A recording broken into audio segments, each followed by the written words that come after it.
வணக்கம். இந்திய நேரப்படி காலை 8:30 மணி செய்திகள். முதலில் ஜெம் தலைப்புச் செய்திகளை காணலாம். ஆளுநர் ஆர்.என். ரவி உரையுடன் இன்று கூடுகிறது தமிழக சட்டப்பேரவை. வருகிற 19ஆம் தேதி பட்ஜெட் தாக்கல். பாஜக, RSS நாட்டில் வெறுப்புணர்வை தூண்டுகின்றன. காங்கிரஸ் MP ராகுல் காந்தி குற்றச்சாட்டு. கோவை கார் குண்டுவெடிப்பு வழக்கு தொடர்பாக தமிழகத்தின் 21 இடங்களில் NIA சோதனை, 4 பேர் கைது. GSLV ராக்கெட் ஏவுவதை நேரில் பார்க்க முன்பதிவு தொடக்கம், இஸ்ரோ அறிவிப்பு. புதுச்சேரியில் மக்கள் கூடும் பல்வேறு இடங்களுக்கு தமிழக வெற்றி கழகம் ஏற்படுத்தியுள்ள தாக்கம். மாறுவேடம் அணிந்து சென்று விஜய் கருத்து கேட்பு. நாகர்கோவில் அருகே இருசக்கர வாகனம் மீது கார் மோதி விபத்து. காரின் அடியில் சிக்கிய பள்ளி மாணவன் தீயில் கருகி பரிதாபமாக உயிரிழப்பு. இன்று கூடுகிறது கர்நாடக சட்டசபை. மொத்தம் 10 நாட்கள் நடைபெறும் கூட்டத்தில் அரசின் சாதனைகள் குறித்து ஆளுநர் தாசர் சந்த் கெலாட் உரை. சோமாலியாவில் கூட்டுப்போர் பயிற்சியின் போது பயங்கரவாதிகள் தாக்குதலில் 4 ராணுவ வீரர்கள் பலி. தாக்குதலுக்கு அல் ஷபாய் பயங்கரவாத அமைப்பு பொறுப்பு. இனி விரிவான செய்திகளை காணலாம். தமிழக சட்டப்பேரவை இன்று ஆளுநர் ஆர்.என். ரவி உரையுடன் தொடங்குகிறது. வருகிற 19ஆம் தேதி பட்ஜெட் தாக்கல் செய்யப்படுகிறது. இந்த ஆண்டிற்கான தமிழ்நாடு சட்டப்பேரவை கூட்டத்தொடர் இன்று காலை 10 மணிக்கு ஆளுநர் ஆர்.என். ரவி உரையுடன் தொடங்குகிறது. ஏற்கனவே கூட்டத்தொடரில் உரை நிகழ்த்த வருமாறு சட்டப்பேரவைத் தலைவர் அப்பாவு ஆளுநருக்கு அழைப்பு விடுத்திருந்தார். அதன்படி காலை 9:57 மணிக்கு தலைமை செயலகத்திற்கு வரும் ஆளுநர் ஆர்.என். ரவியை பேரவைத் தலைவர் அப்பாவு, துணைத் தலைவர் பிச்சாண்டி மற்றும் பேரவைத் செயலர் சீனிவாசன் ஆகியோர் பூங்கொத்து கொடுத்து வரவேற்கின்றனர். பின்னர் காவல்துறையினரின் மரியாதை ஆளுநருக்கு அளிக்கப்பட்டு பேரவைக்கு சிவப்பு கம்பள மரியாதையுடன் அழைத்து செல்லப்படுவார். இதன் பிறகு தமிழ்தாய் வாழ்த்து இசைக்கப்படும். பின்னர் இந்த ஆண்டுக்கான முதல் கூட்டத்தொடரை தொடங்கி வைக்கும் விதமாக ஆளுநர் ஆர்.என். ரவி தமிழ்நாடு அரசு தயாரித்து கொடுத்த உரையை நிகழ்த்துவார். அவரின் உரையின் தமிழாக்கத்தை சட்டப்பேரவைத் தலைவர் அப்பாவு வாசிப்பார்.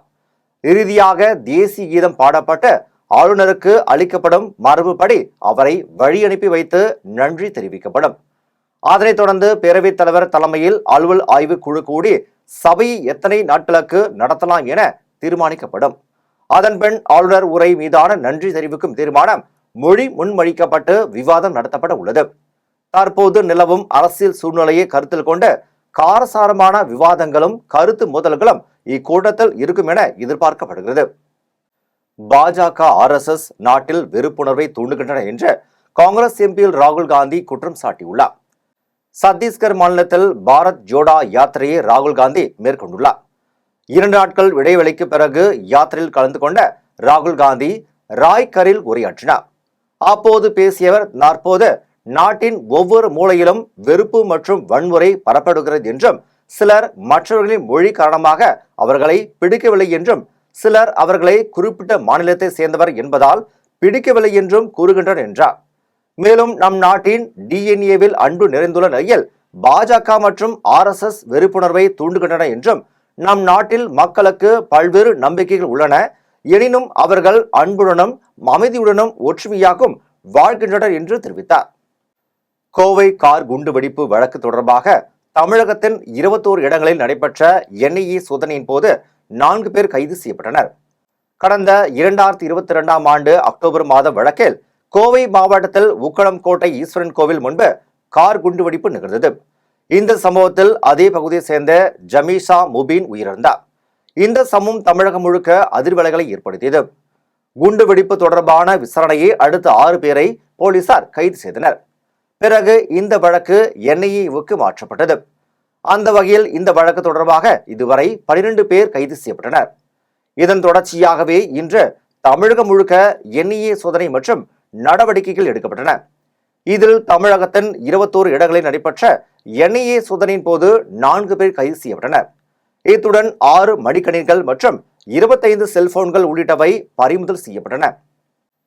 GSLV ராக்கெட் ஏவுவதை நேரில் பார்க்க முன்பதிவு தொடங்கியுள்ளதாக இஸ்ரோ அறிவித்துள்ளது. இந்திய விண்வெளி ஆராய்ச்சி நிறுவனம் தயாரிக்கும் ராக்கெட்டுகள் செயற்கைக்கோளை ஆந்திர மாநிலம் ஸ்ரீஹரிகோட்டாவில் உள்ள சதீஷ் தவான் விண்வெளி ஆய்வு மையத்தில் உள்ள 2 ராக்கெட் ஏவுதளங்களில் இருந்த விண்ணில் வெற்றிகரமாக ஏவி வருகிறது. தமிழ்நாட்டில் உள்ள தூத்துக்குடி மாவட்டத்தில் உள்ள குலசேகரப்பட்டினத்தில் 2வது ஏவுதளத்தை இஸ்ரோ அமைத்து வருகிறது. இந்த நிலையில் மாணவர்கள் ஆர்வலர்கள் ராக்கெட் ஏவுவதை நேரில் பார்வையிட வசதியாக 10,000 பேர் அமரும் வகையில் சதீஷ் தவான் விண்வெளி ஆய்வு மைய வளாகத்தில் பார்வையாளர்கள் மாடம் அமைக்கப்பட்டு உள்ளது. இதில் வந்து பார்வையிட ஆர்வம் உள்ளவர்கள் முன்பதிவு செய்ய வேண்டும் என்றும், அந்த வகையில் வருகிற 17ஆம் தேதி மாலை 5:30 மணிக்கு வானிலை செயற்கைக்கோளான இன்சாட் 3DS என்ற செயற்கைக்கோள் GSLV F-14 ரக ராக்கெட் மூலம் விண்ணில் ஏவப்படுகிறது. புதுச்சேரியில் மக்கள் கூடும் பல்வேறு இடங்களுக்கு மாறுவிடம் அணிந்து சென்ற தமிழக வெற்றி கழகம் ஏற்படுத்தியுள்ள தாக்கம் குறித்து விஜய் கருத்து கேட்டு வருகிறார். கட்சியை பலப்படுத்துவதற்கு என்னென்ன பணிகளை செய்ய வேண்டும், தன்னிடம் மக்கள் எதை எதிர்பார்க்கின்றனர் என்பதை மறைமுகமாக கேட்டறிந்து வருகிறார். இதை தன் சட்டை பாக்கெட்டில் வைத்துள்ள மொபைல் போனில் ரகசியமாக ஆடியோ பதிவு செய்து வருகிறார். இதே போன்று ரகசிய நடவடிக்கையால் மக்களின் மனநிலையை புரிந்து அதன்படி நடந்து கொள்ள அவர் திட்டமிட்டுள்ளதாக தகவல் வெளியாகியுள்ளது. கட்சி அறிவிப்புக்கு முன்பாகவும் நடிகர் விஜய் தமிழகத்தின் பல இடங்களிலும் மாறுவேடத்தில் பொதுமக்கள் எண்ணம் அறியும் பணியை செய்ததாக அக்கட்சி வட்டாரங்கள் தெரிவித்தன. நாகர்கோவில் அருகே பைக் மீது கார் மோதி விபத்தில் காரின் அடியில் சிக்கிய பள்ளி மாணவனை கார் இழுத்து சென்றதில் தீயில் கருகி பரிதாபமாக உயிரிழந்தார். கன்னியாகுமரி மாவட்டம் நாகர்கோவில் அருகே ஈத்தாமொழி தெற்கு பால் கிணற்றான் வெளியே சேர்ந்தவர் கோபி. இந்நிலையில் இவர் காரில் ஈத்தாமொழி செம்பொன் காரை பகுதியில் வந்தபோது காரின் முன்னால் சென்ற இருசக்கர வாகனத்தின் மீது பயங்கரமாக மோதியுள்ளது. மோதி வேகத்தில் காரின் முன்பகுதியில் இருசக்கர வாகனம் சிக்கியிருப்பதை அறியாத கோபி காரை வேகமாக ஓட்டியுள்ளார். இதனை நேரில் பார்த்த அந்த பகுதி பொதுமக்கள் காரை நிறுத்துமாறு கத்தி கூச்சலிட்டனர். மேலும் இளைஞர்கள் காரை நிறுத்துமாறு பைக்கில் வேகமாக பின்தொடர்ந்தனர். ஆனால் அதற்குள் கார் சங்குத்துறை பீச்சிற்கு வந்தது. அப்போது காரின் முன்பகுதி திடீரென தீப்பிடித்து இருந்தது. இதனால் பதறிய கோபி மற்றும் மனைவி குழந்தைகள் காரில் இருந்து தப்பி ஓடினர். இதற்கிடையே கார் முற்றிலுமாக எரிந்து சாம்பலானது. காரின் அடியில் சிக்கிய சிறுவனும் சம்பவ இடத்திலேயே உடல் கருகி பலியானார். தகவலிருந்து சம்பவ இடத்திற்கு வந்த நாகர்கோவில் காவல்துறையினர் மற்றும் தீயணைப்பு துறையினர் இது குறித்து விசாரணை நடத்தி வருகின்றனர். காரின் அடியில் சிக்கிய பள்ளி மாணவன் உயிரிழந்த சம்பவம் அந்த பகுதியில் பெரும் சோகத்தை ஏற்படுத்தியுள்ளது. கர்நாடக சட்டசபை இன்று கூடி மொத்தம் 10 நாட்கள் நடைபெற உள்ளது. பட்ஜெட் கூட்டத்தொடருக்கு பெங்களூரு விதான சௌதாவில் கர்நாடக சட்டசபை இன்று கூடுகிறது. வருகிற 23ஆம் தேதி வரை 10 நாட்கள் கூட்டத்தொடர் நடைபெற உள்ளது. ஆண்டின் முதல் கூட்டத்தொடர் என்பதால் கூட்டத்தில் கவர்னர் தாவர் சந்த் கெலாட் உரையாற்றுகிறார். இன்று காலை 11 மணிக்கு கூட்டத்தொடர் தொடங்கியதும் அரசின் சாதனைகள் குறித்து ஆளுநர் தாவர் சந்த் கெலாட் உரையாற்ற உள்ளார். சட்டசபைக்கு வரும் ஆளுநர் தாவர் சந்த் கெலாட்டுக்கு சபாநாயகர், மேல் சபை தலைவர், முதலமைச்சர் சீதாராமையா, அமைச்சர் HK பட்டேல் வரவேற்பு அளிக்க உள்ளனர். அதன் பிறகு நாளை முதல் ஆளுநர் உரையின் மீது விவாதம் நடைபெற உள்ளது. சோமாலியாவில் கூட்டுப்போர் பயிற்சியின் போது பயங்கரவாதிகள் தாக்குதலில் 4 ராணுவ வீரர்கள் பலியாகினர். உள்நாட்டு கலவரத்தால் பாதிக்கப்பட்டுள்ள சோமாலியாவில் பல்வேறு பயங்கரவாத குழுக்கள் செயல்படுகின்றன. இவர்கள் அப்பாவி பொதுமக்கள் மீது தாக்குதலை நடத்தி அரசாங்கத்துக்கு பெரும் அச்சுறுத்தலாக உள்ளனர். எனவே இவர்களை ஒடுக்க ராணுவம் பல்வேறு நடவடிக்கைகளை எடுத்து வருகிறது. அதன் ஒரு பகுதியாக ஐக்கிய அரபு அமீரகம், பஹ்ரைன் ஆகிய நாடுகளுடன் இணைந்து சோமாலியா கூட்டுப்போர் பயிற்சி நடத்தியது. தலைநகர் மொகாதுசாவில் உள்ள ராணுவ தளத்தில் இந்த பயிற்சி நடைபெற்றது. அப்போது மர்ம நபர்கள் சிலர் அங்கு தாக்குதல் நடத்தினர். இதில் ஐக்கிய அரபு அமீரகத்தின் 3 ராணுவ வீரர்கள் மற்றும் ஒரு பஹ்ரைன் ராணுவ வீரர் என 4 பேர் உயிரிழந்தனர். இந்த தாக்குதலுக்கு அல் ஷபாய் பயங்கரவாத அமைப்பு பொறுப்பேற்றுள்ளது. பெட்ரோல் சிலிண்டர் விலை உயர்விற்கும் பிறகும் மக்கள் பாஜகவிற்கு வாக்களிப்பார்கள் என சபாநாயகர் அப்பாவு கேள்வி எழுப்பியுள்ளார். திருவள்ளூர் மாவட்டம் கும்மிடிப்பூண்டியில் உள்ள தனியார் தொழிற்சாலையை சட்டப்பேரவை சபாநாயகர் அப்பாவு ரிப்பன் வெட்டி திறந்து வைத்தார். நிகழ்ச்சியைத் தொடர்ந்து சபாநாயகர் செய்தியாளர்களை சந்தித்து பேசினார். அப்போது தமிழ்நாட்டில் சிறு குறு தொழில் தொடங்குவதற்கு ஒற்றை சாளர முறையில் அனுமதி வழங்கப்பட்டு வருகிறது எனவும், இயந்திரங்கள் வாங்கிட தமிழ்நாடு அரசு சார்பில் 25% மானியம் வழங்கப்படுகிறது எனவும் தெரிவித்தார். மேலும் 50 ரூபாய்க்கு பெட்ரோல் வழங்குவதாக கூறி 110 ரூபாய்க்கு விற்கிறார்கள் என்று கூறிய அவர், பெட்ரோல் சிலிண்டர் விலை உயர்விற்கு பிறகும் மீண்டும் மக்கள் வாக்களிப்பார்களா என்று சபாநாயகர் அப்பாவு கேள்வி எழுப்பினார். தமிழக அரசு MSME சிறு குறு நடுத்தர தொழில் செய்கின்றவர்கள், தொழில் செய்ய வருகின்றவர்களுக்கு பயிற்சியும் கொடுத்து அந்த தொழில் தொடங்குவதற்கு வேண்டிய உதவிகளை எளிதாக சிங்கிள் விண்டோ சிஸ்டத்தில் எல்லாம் செய்து கொடுத்துட்டு, தொழில் தொடங்குகின்றவர்களுக்கு இயந்திரங்கள் அவர்கள் வாங்குகின்றதில் 75 லட்சம் ரூபாய், அதாவது 50% மானியம் அல்லது 75 லட்சம் முதல் 1.5 கோடி வரை அவர்களுக்கு மானியம் தமிழக அரசு வழங்குகின்றது. இந்த சிறு குறு நடுத்தர தொழில் செய்கின்றவர்களுக்கு தமிழ்நாடு இண்டஸ்ட்ரியல் இன்வெஸ்ட்மெண்ட் கார்பரேஷன் மூலம் அவர்களுக்கு வட்டி மானியமும் வழங்கப்படுகிறது. திண்டுக்கல்லில் மாநில அளவிலான விழிப்புணர்வு மாரத்தான் போட்டி நடைபெற்றது. திண்டுக்கல் மாவட்டம் வத்தலகுண்டு அருகே தனியார் கல்லூரி சார்பில் மாநில அளவிலான விழிப்புணர்வு மாரத்தான் போட்டி நடைபெற்றது. போட்டியை வத்தலகுண்டு ஊராட்சி ஒன்றிய பெருந்தலைவர் பரமேஸ்வரி முருகன் துவக்கி வைத்தார். போட்டியில் முதலிடம் பிடித்தவர்களுக்கு 10,000 ரூபாயும், 2ஆம் இடம் பிடித்தவர்களுக்கு 5,000 ரூபாயும், 3ஆம் இடம் பிடித்தவர்களுக்கு 3,000 ரூபாயும் பரிசாக வழங்கப்பட்டது. இறுதியில் வந்த மாணவ மாணவிகளுக்கு மரம் வளர்ப்போம், மழை பெறுவோம், பசுமை வளாகம் உருவாக்குவோம் என வலியுறுத்தி மரக்கன்றுகள் பரிசாக வழங்கப்பட்டது. நிகழ்ச்சியில் கல்லூரி நிர்வாகிகள், ஆசிரியர்கள் மற்றும் சமூக ஆர்வலர்கள் உட்பட ஏராளமானோர் கலந்து கொண்டனர். தேனி மாவட்டத்தில் தேடப்படும் குற்றவாளியான விஜயகுமார் என்பவர் அரளிக்காய் என்ற விஷக்காயை சாப்பிட்டு தற்கொலை முயற்சியில் ஈடுபட்டார். தேனி மாவட்டம் கம்பம் பகுதியைச் சேர்ந்த விஜயகுமார் என்ற இளைஞர் சிறுவனை பாலியல் ரீதியாக துன்புறுத்தி அடித்து தாக்கிய வழக்கில் 20 ஆண்டுகள் சிறை தண்டனை விதிக்கப்பட்டு மதுரை மத்திய சிறையில் அடைக்கப்பட்டார். இந்நிலையில் கடந்த 1ஆம் தேதி விசாரணைக்காக தேனி மாவட்ட நீதிமன்றத்திற்கு சென்றிருந்த விஜயகுமார் காவலர்களை தள்ளிவிட்டு அங்கிருந்து தப்பி ஓடிவிட்டார். இதனையடுத்து காவல்துறையினர் கைதி விஜயகுமாரை தேடப்படும் குற்றவாளியாக அறிவித்து 5 தனிப்படைகள் மூலம் தேடி வந்தனர். இந்நிலையில் காவலர்கள் தன்னை பிடித்து விடுவார்கள் என்ற அச்சத்தில் விஜயகுமார் அரளிக்காய் என்ற விஷக்காயை சாப்பிட்டு தற்கொலை முயற்சியில் ஈடுபட்டார். தற்போது காவல்துறையினருடன் பாதுகாப்புடன் தேனி அரசு மருத்துவமனையில் விஜயகுமார் சிகிச்சை பெற்று வருகிறார் என்பது குறிப்பிடத்தக்கது. கடலூரில் பாரதிய ஜனதா கட்சியின் பாராளுமன்ற தொகுதி ஆலோசனை கூட்டம் நடைபெற்றது. கடலூர் மாவட்டம் நடுவீரப்பட்டு பகுதியில் உள்ள தனியார் திருமண மண்டபத்தில் நாடாளுமன்ற தொகுதியின் ஆலோசனை கூட்டம் நடைபெற்றது.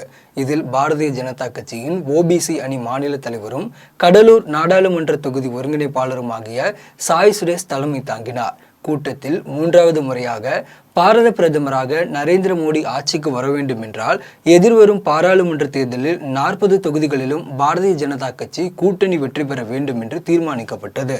கூட்டத்தில் பாரதிய ஜனதா கட்சியின் மாநில துணைத் தலைவர் சம்பத், மாவட்ட தலைவர் மணிகண்டன் உட்பட பலர் கலந்து கொண்டனர். மத்திய அரசின் வேளாண் சார்ந்த துறைகளை கலந்து ஆலோசிக்காமல் தமிழக வேளாண் பட்ஜெட் விவசாயிகளுக்கு பயன் அளிக்காது என்று மன்னார்குடியில் PR பாண்டியன் தெரிவித்துள்ளார். திருவாரூர் மாவட்டம் மன்னார்குடியில் தமிழக அனைத்து விவசாய சங்கங்களின் ஒருங்கிணைப்பு குழு தலைவர் PR பாண்டியன் செய்தியாளர்களை சந்தித்து பேசினார். அப்போது MS சுவாமிநாதனுக்கு பாரத ரத்னா விருது வழங்குவதை வரவேற்கிறோம் எனவும், டெல்டா மாவட்டங்களில் கருகும் பயிரை காப்பாற்ற விவசாயிகளின் கோரிக்கையை ஏற்று 2 TMC தண்ணீர் விடுவித்து இருப்பதை வரவேற்கிறோம் எனவும், அதே நேரத்தில் இன்னும் 2 TMC தண்ணீர் கூடுதலாக விடுவித்தால் தான் விளைநில பகுதிகளுக்கு தண்ணீர் சென்றடையும் என்றும், இல்லையேல் திறக்கப்பட்ட தண்ணீரும் வீணாகி போய்விடும் என்றும், எனவே இன்னும் 1 வார காலத்திற்கு தொடர்ந்து தண்ணீரை விடுவிக்க நடவடிக்கை எடுக்க வேண்டும் என்று தெரிவித்தார். மேலும் மத்திய அரசின் வேளாண் சார்ந்த துறைகளை கலந்தாலோசிக்காமல் தமிழக வேளாண் பட்ஜெட் விவசாயிகளுக்கு பயனளிக்காது என்றும், பட்ஜெட்டிற்கு முன்பு அமைச்சர் தலைமையில் அதிகாரிகள் குழுவை டெல்லிக்கு அனுப்பி வைத்து ஆலோசிக்க முதலமைச்சர் வழிகாட்ட வேண்டும் என்றும் PR பாண்டியன் தெரிவித்துள்ளார். இந்தியாவில் உணவு உற்பத்தியை பெருக்குவதற்கும் வேளாண் உற்பத்தியை பெருக்குவதற்கும் பசுமை புரட்சியை கொண்டு வந்து முழு வெற்றி பெற்றவர் ஐயா மறைந்த வேளாண் விஞ்ஞானி MS சாமிநாதன் அவர்கள். அவர்களை பாராட்டி கௌரவப்படுத்தி பாரத ரத்னா விருது வழங்க அறிவிப்பு செய்திருப்பதை வரவேற்கிறோம். மத்திய அரசுக்கு நன்றி தெரிவித்துக் கொள்கிறோம். அதே வேளையில் அவர் வேளாண் உற்பத்திக்கு மட்டுமல்ல, உழவரது வாழ்க்கையையும் மேம்படுத்த வேண்டும் என்கிற அடிப்படையில் உற்பத்தி செலவை கணக்கிட்டு அதில் 50% லாபமான விலையாக வைத்து கூடுதல் நிதி ஒதுக்கீடு விலை நிர்ணயம் செய்ய வேண்டும் என்று வேளாண் பரிந்துரையை அவர் செய்திருக்கிறார். அமைச்சர்களை சந்தித்து கலந்தாலோசனை செய்து இதுவரையிலும் பட்ஜெட் தாக்கல் செய்யாதது விவசாயிகளுக்கு ஏமாற்றம் அளிக்கிறது. எனவே உடனடியாக தமிழ்நாடு வேளாண் துறை அமைச்சர் மத்திய அரசுடைய அமைச்சகங்களோடு பேச்சுவார்த்தை நடத்தி பட்ஜெட் தாக்கல் செய்வதற்கு முன்வர வேண்டும். தமிழக அரசியலில் என்னென்ன தவறுகள் இருக்கிறதோ அவை அனைத்தும் அமைச்சர் செஞ்சி மஸ்தானிடம் உள்ளது என்று உத்தரமேரூரில் நடைபயணம் மேற்கொண்ட பாஜக மாநில தலைவர் அண்ணாமலை தெரிவித்துள்ளார். காஞ்சிபுரம் மாவட்டம் உத்திரமேரூர் தொகுதிக்கு உட்பட்ட பகுதிகளில் பாஜக மாநில தலைவர் அண்ணாமலை எண்மண் எண்மக்கள் நடைபயணம் மேற்கொண்டார். அப்போது உத்திரமேரூர் குடைவோலை முறையை கல்வெட்டுகளை நேரில் பார்த்து அது குறித்து கேட்டு தெரிந்து கொண்டார். இதில் ஏராளமான பாஜகவினர் கையில் கரும்புகளுடன் கலந்து கொண்டனர். நிகழ்ச்சியை தொடர்ந்து அண்ணாமலை செய்தியாளர்களை சந்தித்து பேசினார்.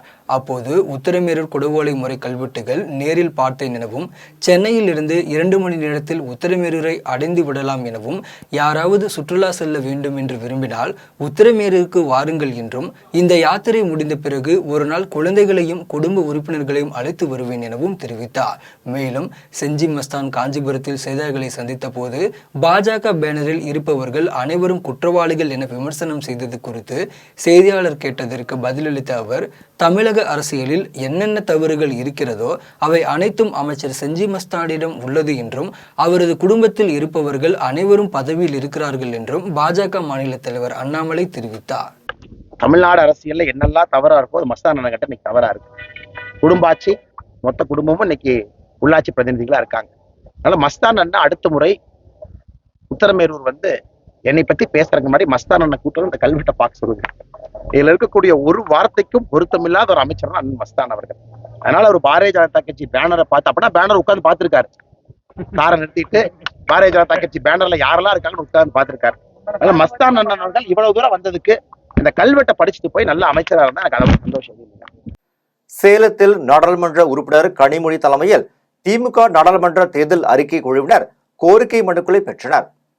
சேலம், கள்ளக்குறிச்சி மற்றும் நாமக்கல் ஆகிய மாவட்டங்களில் உள்ள வணிகர்கள், விவசாயிகள், ஜவுளித்துறையைச் சேர்ந்தவர்கள், தொழிலாளர்கள் உள்பட அனைத்து தரப்பு மக்களையும் சந்தித்து அவர்களின் கருத்துக்களை திமுக துணை பொதுச் செயலாளரும் நாடாளுமன்ற உறுப்பினருமான கனிமொழி கேட்டிருந்தார். இந்நிலையில் தேர்தல் அறிக்கை குழு தலைவருமான கனிமொழி தலைமையில் தேர்தல் அறிக்கை தயாரிக்கும் குழுவில் உள்ள மாநிலங்களவை உறுப்பினர் அப்துல்லா, விவசாய அணி செயலாளர் AKS விஜயன், திமுக வர்த்தகர் அணி துணைத் தலைவரும் சட்டமன்ற கொறடாவுமான கோவி சிலியன், மாநிலங்களவை உறுப்பினர் ராஜேஷ்குமார், மாணவர் அணி செயலாளர் எழிலரசன், மருத்துவர் அணி செயலாளர் டாக்டர் எழிலன், சென்னை மாநகராட்சி மேயர் பிரியா ஆகியோர் அனைத்து தரப்பு மக்களை சந்தித்து அவர்களது கோரிக்கையை கேட்டு வந்தனர். தூத்துக்குடி, கன்னியாகுமரி, மதுரை, ஒசூர், கோவை, திருப்பூர் ஆகிய மாவட்டங்களை தொடர்ந்து அறிக்கை தயாரிக்கும் குழுவினர் சேலத்தில் மக்களை சந்தித்தனர். நிகழ்ச்சியில் 1000க்கும் மேற்பட்டவர்கள் கலந்து கொண்டு தங்களது கோரிக்கைகளை மனுவாக அளித்தனர். சங்ககிரியில் குடியிருப்பு பகுதியில் புகுந்த பாம்பை தீயணைப்பு வீரர்கள் லாவகமாக பிடித்து வனப்பகுதியில் விட்டனர்.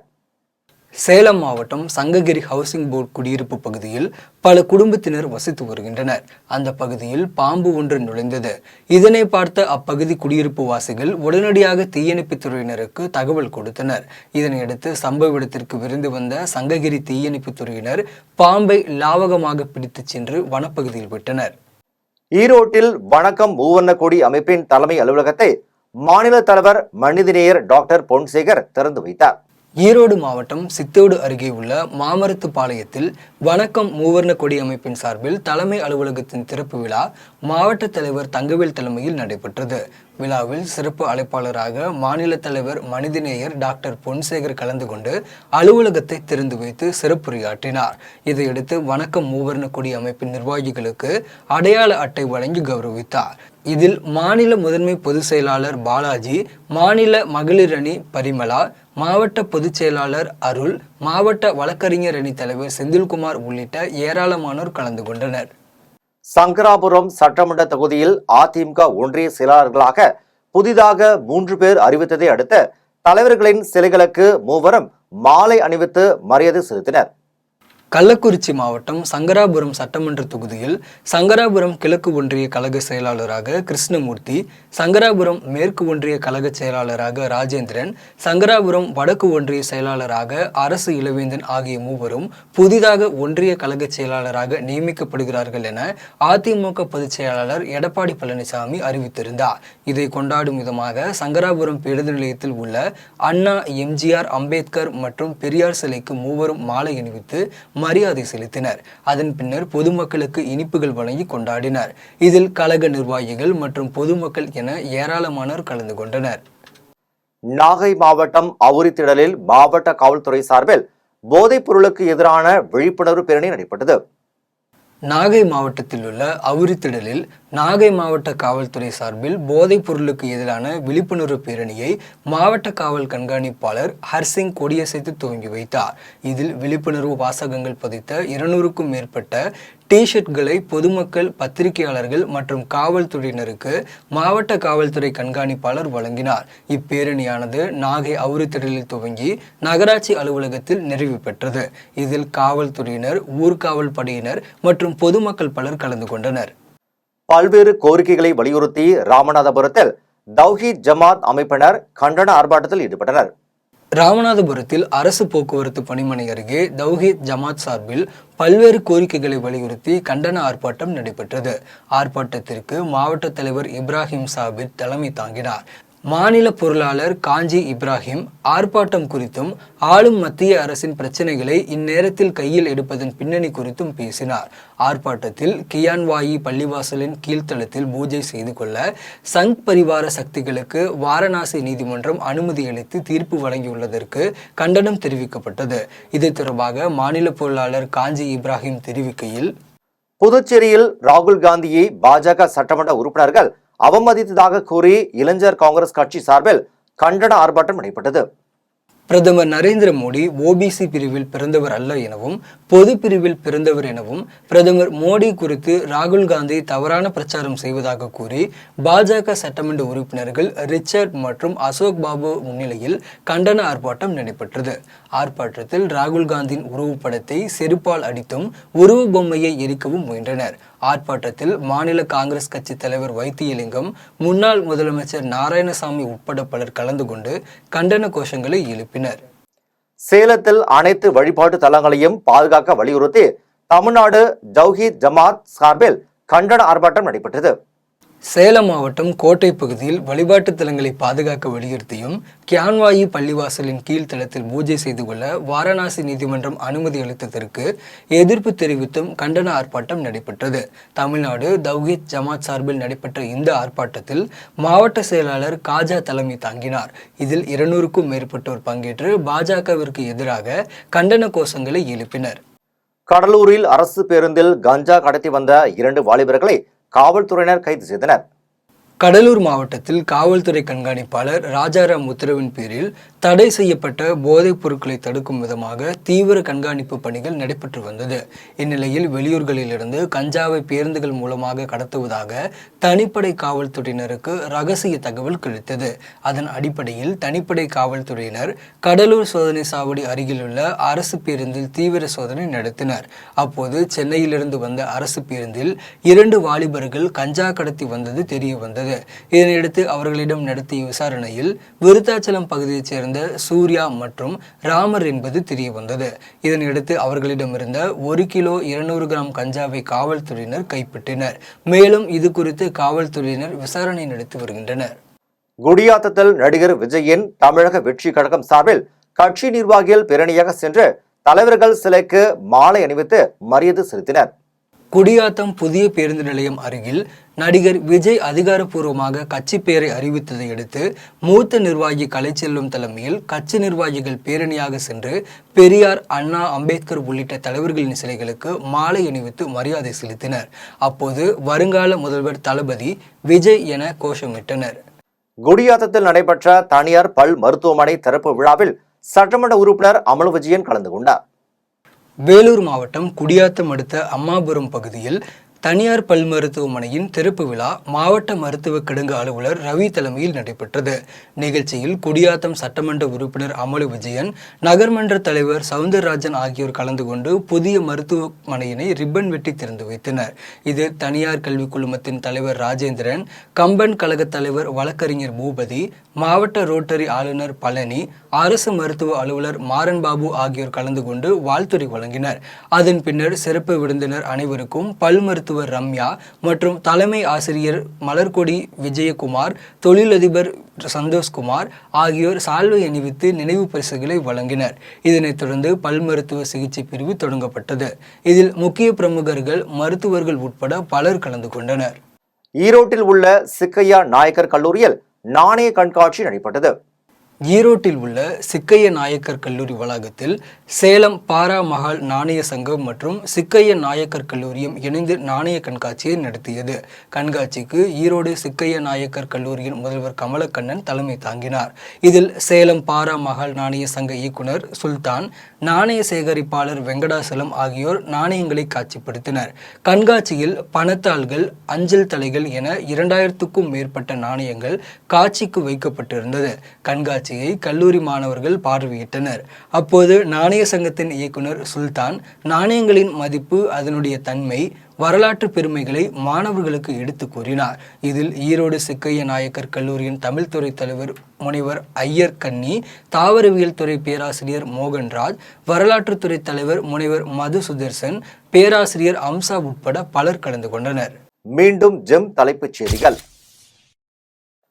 ஆளுநர் ரவி உரையுடன் இன்று கூடுகிறது தமிழக சட்டப்பேரவை. வருகிற 19ஆம் தேதி பட்ஜெட் தாக்கல். பாஜக, RSS நாட்டில் வெறுப்புணர்வை தூண்டுகின்றன. காங்கிரஸ் MP ராகுல் காந்தி குற்றச்சாட்டு. கோவை கார் குண்டுவெடிப்பு வழக்கு தொடர்பாக தமிழகத்தின் 21 இடங்களில் NIA சோதனை, 4 பேர் கைது. GSLV ராக்கெட் ஏவுவதை நேரில் பார்க்க முன்பதிவு தொடக்கம், இஸ்ரோ அறிவிப்பு. புதுச்சேரியில் மக்கள் கூடும் பல்வேறு இடங்களுக்கு தமிழக வெற்றி கழகம் ஏற்படுத்தியுள்ள தாக்கம், மாறுவேடம் அணிந்து சென்று விஜய் கருத்து கேட்பு. நாகர்கோவில் அருகே இருசக்கர வாகனம் மீது கார் மோதி விபத்து. காரின் அடியில் சிக்கிய பள்ளி மாணவன் தீயில் கருகி பரிதாபமாக உயிரிழப்பு. இன்று கூடுகிறது கர்நாடக சட்டசபை. மொத்தம் 10 நாட்கள் நடைபெறும் கூட்டத்தில் அரசின் சாதனைகள் குறித்து ஆளுநர் தாசர் சந்த் கெலாட் உரை. சோமாலியாவில் கூட்டுப்போர் பயிற்சியின் போது பயங்கரவாதிகள் தாக்குதலில் 4 ராணுவ வீரர்கள் பலி. தாக்குதலுக்கு அல் ஷபாய் பயங்கரவாத அமைப்பு பொறுப்பு. இத்துடன் ஜெம் செய்திகள் நிறைவடைகின்றன. மீண்டும் ஜெம் செய்திகள் மதியம் 1:30 மணிக்கு. உடனுக்குடன் செய்திகளை காண GemLive.tv என்ற இணையதளத்தில் இணைந்திருங்கள். நன்றி, வணக்கம்.